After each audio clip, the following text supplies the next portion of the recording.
The British Empire was the largest empire to have ever existed in all of human history. At the territorial height of the empire in 1921 after victory in the First World War, the empire spanned 35,500,000 square kilometers with a population of 413 million people, 23% of the world population at the time. The empire was so large then that it would have taken up 94% of the entire surface area of the moon. So every time that you look up at night and see the half of the moon that's facing towards you, that is a nightly reminder that the British Empire used to be nearly twice as large as that. It was the empire on which the sun never set, because somewhere in the empire the sun was always shining. But indeed it had to set at some point. The last British colony in Africa gained independence in 1980, and the major city of Hong Kong, a British colony since 1898, was given back to China in 1997, symbolically marking the end of the empire.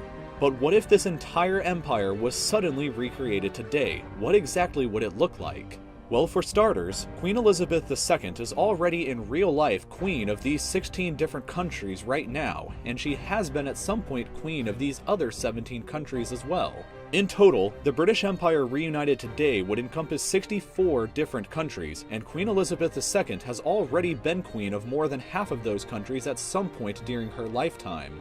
The empire would be 146 times larger than the current United Kingdom and contain 40 times greater a population. 1/4 of the planet's land area would belong to the empire, and with an enormous population of 2.634 billion people, that would mean that around 37% of everybody on Earth would be a citizen of the empire. A far greater percentage of the world population than in 1921 with the same territory. With all of this land and people, the British Empire would have a GDP of 13.078 trillion US dollars, which would put it far behind the United States and place the empire with the second largest economy globally. However, the empire would have an incredibly poor population on average, with the average citizen earning just $4,966 per year, slightly more impoverished than modern-day Namibia. To compensate for this, the British Empire would have the largest military in the world, comprised of 4,917,000 active-duty soldiers. The Empire's military budget would be a very large $268.175 billion US dollars, the second highest budget in the world, but less than half still of the US military budget. Overall, the British Empire would likely be the second strongest country in the world today, behind only the United States, but how would it compare to other empires that we've covered in this series? Here is a chart to show you. The British Empire would have a higher population than both the Roman and Mongol empires, but have a smaller economy than both, a poorer population than both, and the Mongol military would be significantly larger.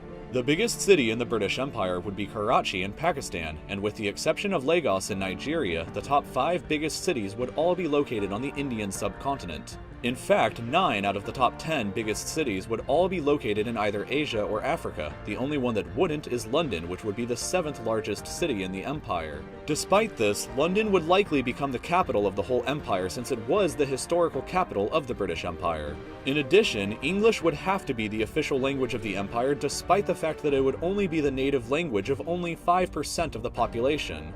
It would, however, be understood as a secondary language by 17% of the population, as English is an official language already in 49 out of the 64 countries that are making up the empire. Hindi would be the single largest language spoken by 20% of the population, while Bengali and Urdu would constitute significant languages as well. The empire would be incredibly ethnically and religiously diverse, with only 5% of the population being classified as white, while 69% would be Asian or Pacific Islander, with the population of India alone accounting for almost half of the entire empire. African and Afro-Caribbean ethnicities would account for 19% of the total, while Arabs and other Middle Eastern ethnic groups would contribute the remaining 7%.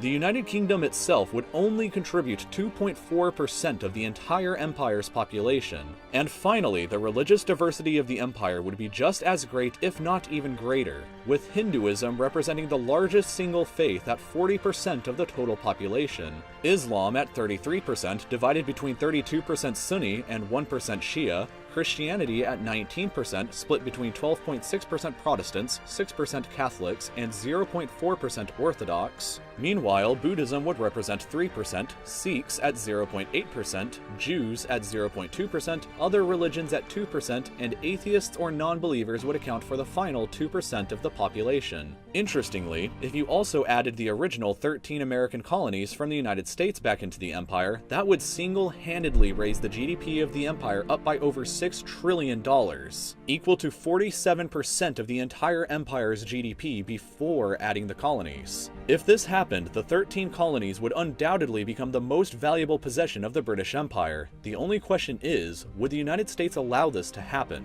So thank you so much for watching this video. These types of videos about empires being reunited come out once per month and are voted on every month over at the Real Life Lore Patreon account, which you can go to by clicking here. If you enjoyed what you just watched, then I hope that you'll consider subscribing to my channel to stay updated with content just like this in the future by clicking over here. Please leave your thoughts and comments about what this empire would look like and how it would act in the real world, and don't forget to give it a like if you enjoyed it as well. Thank you very much for watching, and we'll see you around next time.